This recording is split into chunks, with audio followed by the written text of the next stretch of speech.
กระต้มไปกินแน่ฮะก็มีได้เลยกินข้าวต้มป้ามันก็เดินไปถ่ายหน่อย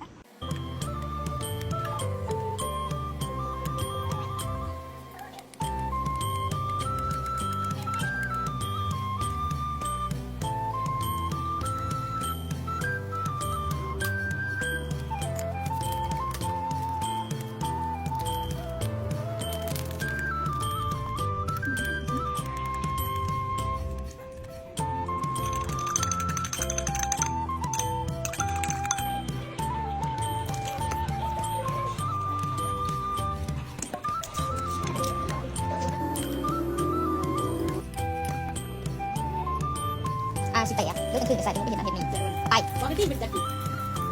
ยาสู้ไปจ้าของสิบบอกได้แต่ว่าฝึกเบ้าจ้ากันละเซลสุดยอด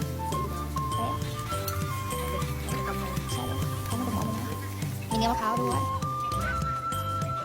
เอาเลยกินโซ่เลย